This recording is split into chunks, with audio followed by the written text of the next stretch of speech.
Hi friends, இன்றைக்கி நம்ம என்ன டாபிக் பற்றி பார்க்க போகிறோம்னு பார்த்தீங்கன்னா, ஷடவுன் நான் லேட்டஸ்ட்டாக ஷடவுன் முடிச்சுட்டு தான் வந்திருக்கிறேன். அந்த ஷடவுனில் பார்த்திங்கன்னா நிறைய மேன் பவர் ஹேண்டில் பண்ண வேண்டியதாக இருந்துச்சு. அது huge quantity of man powers அதில் ஹேண்டில் பண்ணியிருந்தோம். அப்போ அந்த இடத்துல நிறைய லேக்கிங் ஆச்சு. அது எப்படிங்கிறத தான் நான் இந்த இதில் பேச போகிறேன். ஓகேங்களா?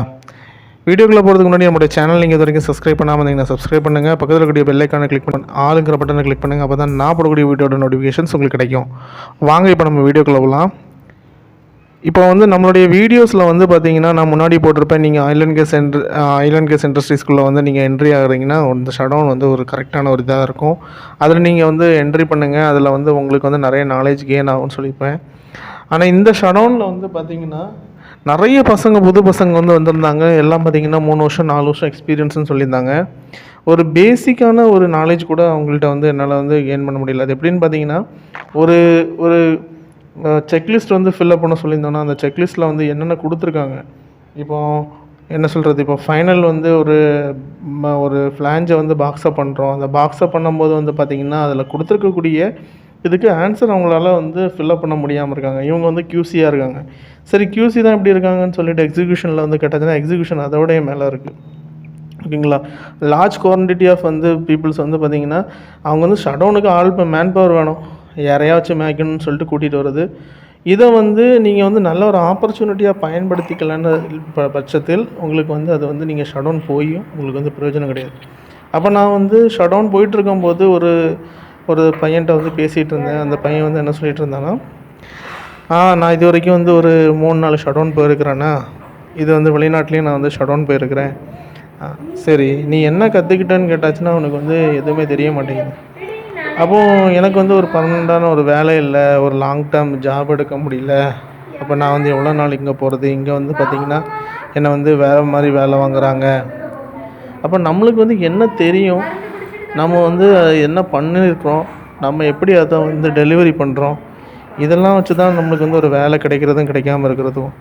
அதை நம்ம சுத்தமாக இது பண்ணலைன்னா நம்மளுக்கு எப்படி ஒரு வேலை கிடைக்கும். அதாவது ஷடவுன் பார்த்திங்கன்னா ஒரு என்ட்ரி தான். இந்த ஷடவுனுக்குள்ளே நீங்கள் போகும்போது நிறைய விஷயங்கள் பார்ப்பீங்க. நிறைய விஷயங்கள் பார்க்கும்போது நிறைய மேன் பவர் வருவாங்க. இந்த மேன் பவரில் உங்களுக்கு கான்டாக்ட்ஸ் கிடைக்கும். அந்த கான்டாக்ட்ஸை வச்சு நீங்கள் ஷடவுன் போங்க, இல்லை லாங் டேர்ம் போங்கன்னு சொல்லியிருந்தேன். ஆனால் இந்த ஷடவுன் நீங்கள் ஃபஸ்ட்டாக என்ட்ரு ஆகிறீங்கன்னா நீங்கள் புதுசாக லேர்ன் பண்ணுங்கள். நிறைய ஆளுங்களுடைய சீனியர்ஸ் இருப்பாங்க. அந்த சீனியர்ஸ்கிட்ட பேசுங்க. இது என்னது, எனக்கு தெரியாது. அதாவது முதல்ல பார்த்திங்கன்னா நான் உங்களுக்கு தெரியாதுன்னு சொன்னால் தான் எல்லாருமே சொல்லிக் கொடுப்பாங்களே தவிர, நீங்கள் வாயை மூடிட்டு சும்மா இருந்தீங்கன்னா யாருமே சொல்லித்தர போகிறது கிடையாது. இந்த ஷடவுனில் நம்ம எனக்கு பார்த்திங்கன்னா நான் கிளைண்ட் சைடில் உட்காந்துருக்கேன். எனக்கு பார்த்திங்கன்னா ஒரு கொஸ்டின் என்னுடைய டாக்குமெண்ட்டை நான் வெரிஃபை பண்ணும்போது ஏதாவது கேட்டாச்சுன்னா எதுவுமே சுத்தமாக தெரிய மாட்டேங்குது. அப்போ இவங்கள வச்சு தான் நான் வேலை வாங்க வேண்டியதாக இருக்குது. அப்போ ஏன் இந்த மாதிரி தெரியலன்னு கேட்டால் பிளாங்கு. இப்போ ஒரு எக்ஸாம்பிளுக்கு என்னென்னு பார்த்தாச்சுன்னா, ஒரு ஃப்ளாஞ்சு, அந்த ஃப்ளாஞ்சை பிளைண்டிங் பண்ணியிருக்காங்க, அந்த டீப்ளைண்டிங் பண்ணியிருக்காங்க. டீப்ளைண்டிங் பண்ணோன்னா அதில் என்ன டைப் கேஸ்கட் போட்டிங்க? Metallic gasket. மெட்டாலிக் கேஸ்கட் தான் போட்டிங்கன்னா என்ன மெட்டாலிக் கேஸ்கட்? அது ஸ்பைரல் ரவுண்டுன்னு தெரிய மாட்டேங்குது. அது என்ன எம்ஓசின்னா என்ன அதுவும் தெரிய மாட்டேங்குது. ஒரு கேஸ்கெட் வெரிஃபை பண்ணுறது எப்படி வெரிஃபை பண்ணுறது, அதில் இன்னர் ரிங் அவுட்டர் ரிங்னா என்ன, அதில் ஸ்பைரல் ரவுண்ட்னா என்ன, சுத்தமாக தெரியல.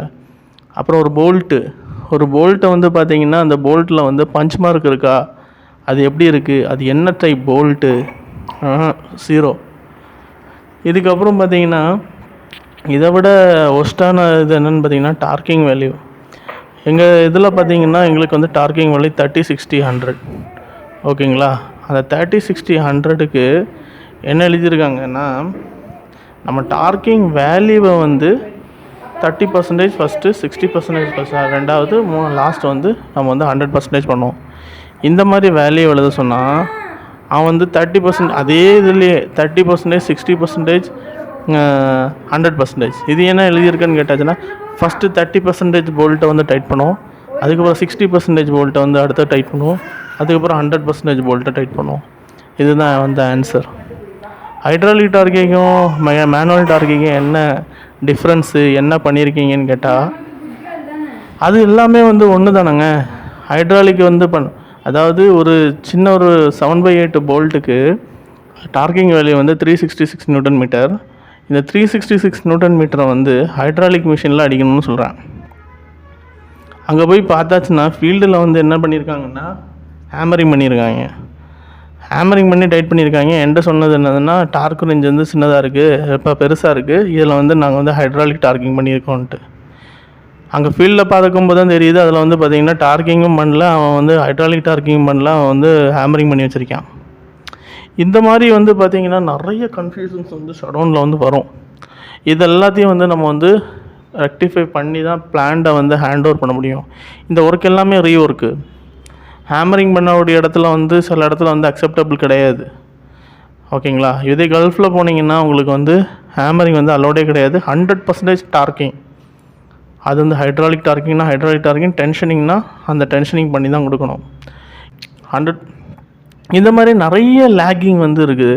அப்போ மாதம் வந்து ஆளுங்களை வந்து கூட்டிகிட்டு வரும்போது இந்த மாதிரி நீங்கள் வந்து புதுசாக ஒரு என்ட்ரி ஆகிறீங்க.